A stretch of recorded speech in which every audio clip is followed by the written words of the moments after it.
Senhor. E o meu conselho é para vocês tenham bastante filhos. Muitos filhos. Assim se faz a obra do Senhor.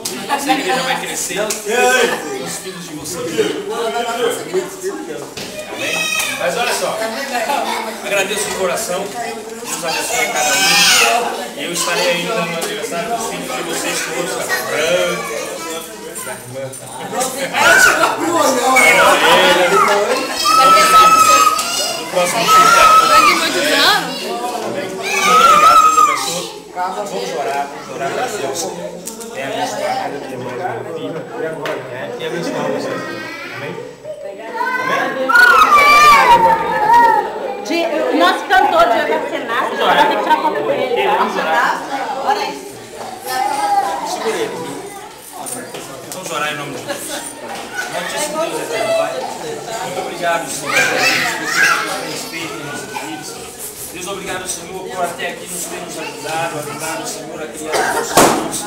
Pai querido, ajudar-nos, ó Pai, a criar, ó Deus, amizade, ó Pai, a qual podemos cantar e a qual neste momento de alegria podemos compartilhar.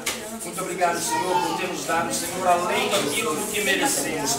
Pai querido, continua nos abençoando. Deus, toma, Senhor, o meu filho em tuas mãos, ó Pai. Deus, eu profetizo a bênção, ó Pai, na vida do Natan, Senhor. Deus querido, agora, Deus, profetizo a vitória, Senhor, espiritual, material, mental, ó Deus, na vida do meu filho. Em nome de Jesus, seja com ele, ó Pai, dando graça, Senhor. Deus, nos instruindo, ó Deus, para, ó Pai, assim também, Deus, colocar, ó Deus, uma sabedoria, um ensinamento, ó Deus, que eles assim possam servir a Ti, Deus, e ter grande vitória em suas vidas. Em nome de Jesus, muito obrigado. Amém. Em nome de Jesus. Amém. Vamos cantar, parabéns.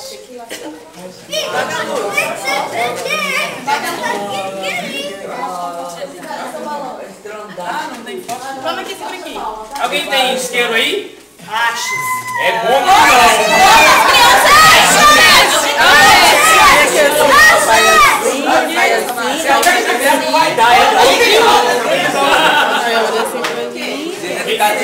você tem isqueiro aí, pastor Marcelo?